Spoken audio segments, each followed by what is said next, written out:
तो बच्चों इस वीडियो में हम लोग सेंटर ऑफ चार्ज के डिस्कशन को आगे बढ़ाएंगे।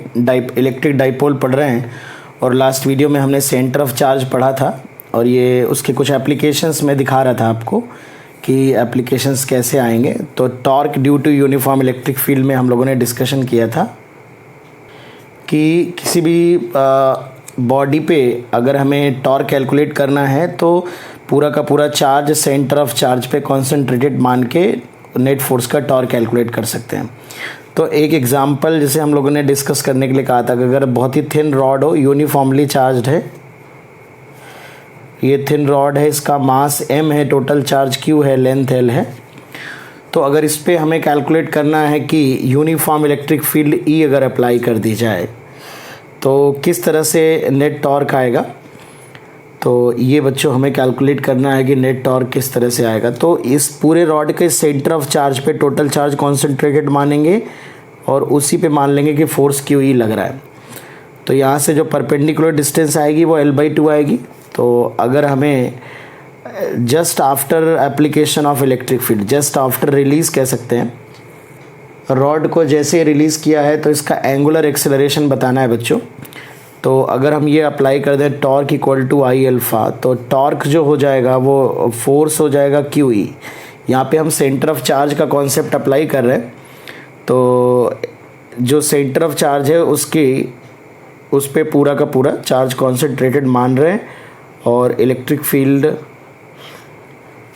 का जो नेट फोर्स है उसी पॉइंट पे लगा दे रहे हैं। ठीक है बेटा।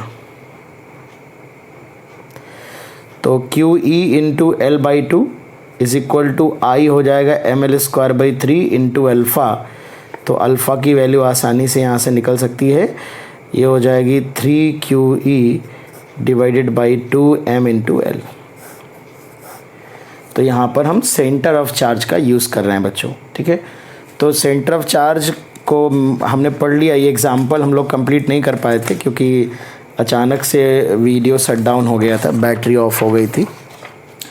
तो इस क्वेश्चन को कंप्लीट कर लिया हम लोगों ने। अब एक एप्लीकेशन और सेंटर ऑफ चार्ज का बच्चों हम यहाँ पे पढ़ सकते हैं, वो है थर्ड एप्लीकेशन की। अगर हमें मैग्नेटिक फोर्स लिखना हो बच्चों, हालांकि ये चीज़ मैं अलग पढ़ाऊँगा आपको, मैग्नेटिक फोर्स। तो किसी भी मूवी जो मैग्नेटिक फोर्स लगता है, magnetic force on a moving charge, किसी भी मूविंग चार्ज पे जो मैग्नेटिक फोर्स लगता है वो होता है बच्चों, आगे पढ़ेंगे QV क्रॉस B, है ना। V वेलोसिटी अगर है, B मैग्नेटिक फील्ड की स्ट्रेंथ है, Q चार्ज है साइन के साथ। तो अब सोचो अगर हमारे पास N चार्ज पार्टिकल्स हैं, N चार्ज पार्टिकल्स, तो जो नेट मैग्नेटिक फोर्स होगा N चार्ज पार्टिकल सिस्टम पे Q1 V1 cross B plus Q2 V2 cross B plus Q3 V3 cross B and so on. ठीक है ना।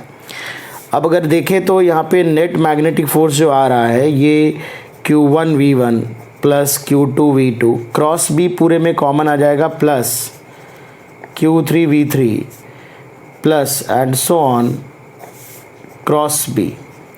इसे मैं इक्वेशन नंबर 1 मान लेता हूँ बच्चों। अब आप जानते हो कि सेंटर ऑफ चार्ज की डेफिनेशन हम लोगों ने पढ़ी है कि टोटल चार्ज और सेंटर ऑफ चार्ज की पोजीशन, ये टोटल चार्ज का moment, it can be written as Q1 R1 plus Q2 R2 plus Q3 R3 and so on. ठीक है ना।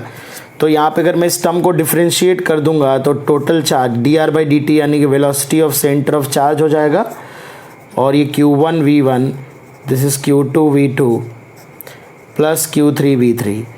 तो ये आप मोमेंटम ऑफ चार्ज कह सकते हो, जैसे m1 V1 plus m2 V2 plus m3 V3 equal to total mass into velocity of centre of mass होता है। तो इस तरह से सिमिलरली आप ये लिख सकते हो। तो ये सेंटर ऑफ चार्ज की डेफिनेशन यूज़ कर रहे हैं हम लोग यहाँ पे। तो Q1 V1 Q2 V2 को इसको बच्चों हम लिख लेंगे net force, net magnetic force, total charge into velocity of centre of charge cross B, तो QV क्रॉस B। तो आप देख सकते हैं कि पूरा का पूरा चार्ज आप सेंटर ऑफ चार्ज पे कॉन्सेंट्रेटेड मान के उस पे आप नेट मैग्नेट मतलब पूरा का पूरा चार्ज आप सेंटर ऑफ चार्ज पे मान लेंगे, फिर सेंटर ऑफ चार्ज की वेलोसिटी से मूव कर रहा होगा और मैग्नेटिक फील्ड का फोर्स डायरेक्टली निकाल लेंगे। ठीक है, तो ये 3 एप्लीकेशन है सेंटर ऑफ चार्ज के जो हम अपनी जेई की फिजिक्स में करने वाले हैं। ठीक है, अभी आप डाइपोल मोमेंट वाला एप्लीकेशन और टॉर्क वाला एप्लीकेशन पे तो आपने समझ लिया, इसका एप्लीकेशन मैं आपको मैग्नेटिज्म में दिखाऊंगा।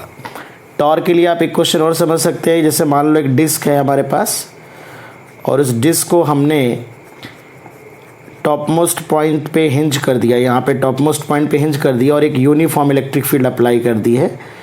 Q comma total charge Q है और रेडियस आर है, तो पूरा का पूरा चार्ज यहाँ रखा मानेंगे तो ये क्यू ई फोर्स लगेगा। यहाँ से जो परपेंडिकुलर डिस्टेंस है यहाँ से वो आर के बराबर हो जाएगी। तो अगर just after application of electric field अगर हमसे एंगुलर एक्सेलेरेशन पूछा जाए तो we can apply torque equal to I alpha, तो टॉर्क जो होगा वो क्यू इंटू आर हो जाएगा और इस एक्सेस के अबाउट जो मोमेंट ऑफ इनर्शिया आएगा parallel axis theorem M R square by 2 plus M R square, तो ये पैरेलल एक्सेस थ्योरम हमने लगा दी इनटू अल्फ़ा हो जाएगा और यहाँ से सिंपल आप अल्फ़ा कैलकुलेट कर सकते हैं।